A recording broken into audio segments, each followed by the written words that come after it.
This is my fourth and final video in my series about the planets and whether or not they are sentient. For the full explanation, you can refer to my first video in the series, but essentially I do not think that they are sentient. I think that they are emanations of the creator source that are focalized and help him to organize the cosmos and focalize his energy into singular points for us here on Earth. So no, I don't think they are sentient or that they are entities or anything like that, but rather they are universal forces of energy and energetic principles of the universe. I have already covered Jupiter, Saturn, Venus, Mars, and Mercury in this series, and so now I'm going to cover the moon and the sun. The moon and the sun are the most personal and impactful universal energetic forces, and they are the luminaries of our solar system. So some background on the moon as a celestial object. The moon is the only natural satellite for the planet Earth. It has practically no atmosphere and is marked by its cratered rocky surface. The moon has been a very prominent astronomical observance throughout known history. It has been our source of timekeeping, specifically for the course of 1 month due to its cyclical phases in the night sky. Because of its synchronous rotation, the same side of the moon is always facing Earth, which is where we get the term dark side of the moon. We observe the different phases of the moon based on how much of its surface is illuminated by the sun during its orbit, which is an optical phenomenon we have thanks to the delicate dance between the orbits of the Earth around the sun and the moon around the Earth.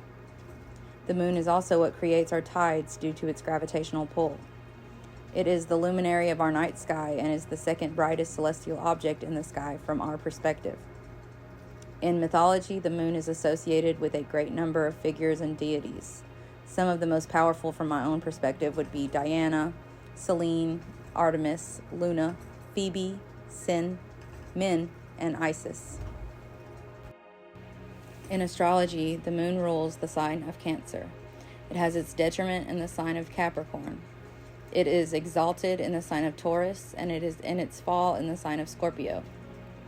Astrologically, the moon represents the inner sanctum, the most private and personal parts of ourselves. It symbolizes our emotions and our intuition.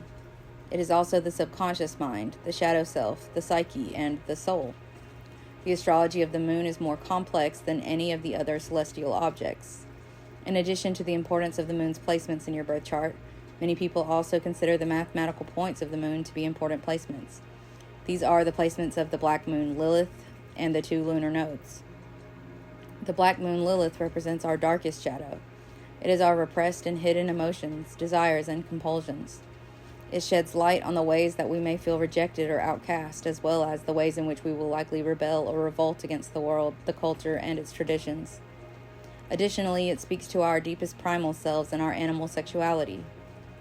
The South Lunar Node is our point of fate, and it represents the things we came into this incarnation already equipped with. It is essentially our comfort zone, a place that we are intended to move away from in this lifetime in order to grow and to fulfill our purpose. The North Lunar Node will be the polar opposite of the South Node, and it is our point of destiny. It represents the path we are intended to follow, as it is essentially our life purpose compass. It is the mission for our soul to strive towards and to attain in this lifetime. The lunar nodes are also important when it comes to eclipses, which are symbolically related to intense periods of change and growth for us. Each eclipse's area of impact for us personally will depend on the axis pair of signs that are currently where the lunar nodes are positioned.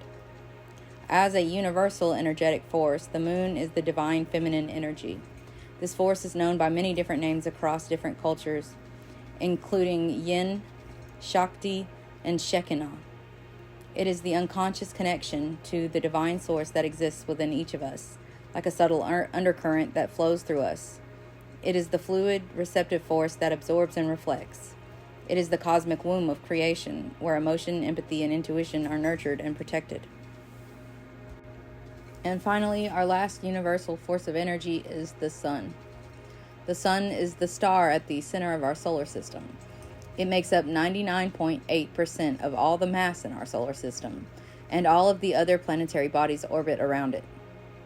Our planet Earth is approximately 93 million miles from the Sun, in the zone called Goldilocks zone, due to its perfect proximity to the Sun, which makes organic life possible. The Sun's atmosphere, called the heliosphere, actually extends out and encompasses the entirety of our solar system. Outside of the heliosphere is interstellar space. The heliosphere is a magnetic field that is carried by solar winds throughout our entire solar system. Sometimes the solar winds generated by the Sun interact with and disrupt the Earth's own magnetosphere, which can cause geomagnetic storms and create auroras. The Sun is around 27 million degrees Fahrenheit, but its temperature fluctuates. The Sun is also our source of light on Earth and heat, making it possible for us to see and process things like color due to the refraction and reflection of its light on objects in our environment. Sunlight is a critical component for the process of photosynthesis, which is necessary for plants to survive. And of course, through that process, plants create oxygen, which is essential for humans and animals to have in order to survive as well. The Sun is also the major source for most of our weather here on Earth, as well as affecting the currents of our oceans and the water cycle, which helps to create ecosystems on Earth and supports life. In mythology, the Sun has been an important celestial object in many cultures, myths, and legends. There are so many different deities, but the ones I find to be most significant are going to be Sol, Helios, Ra, Shamash, Mitra, and then the biblical figure of Solomon.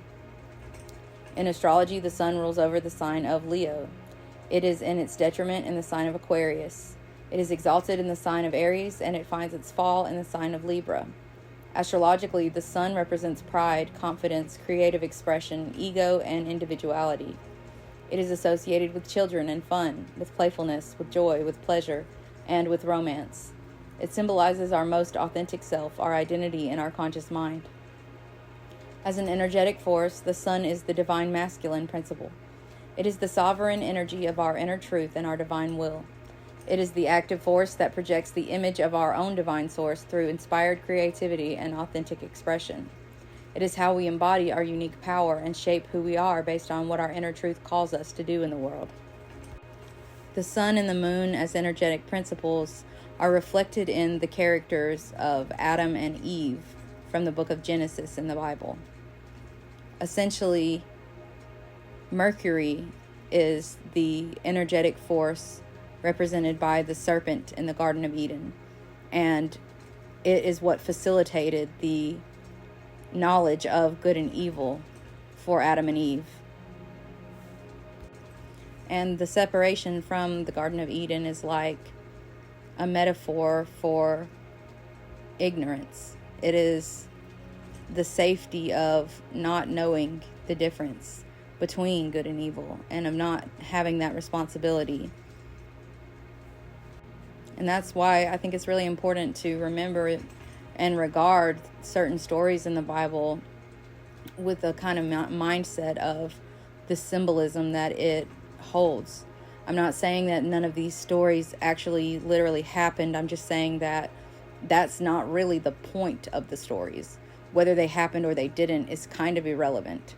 I'm sure a lot of them actually did happen, but that's neither here nor there when it comes to understanding the intended meaning within the parables and the stories that are being told. So when the Bible is referring to man and woman, I don't think I don't think it's referring to literal physical men and women, but to the divine principles of the divine masculine and the divine feminine, and that is our intuition and our free will.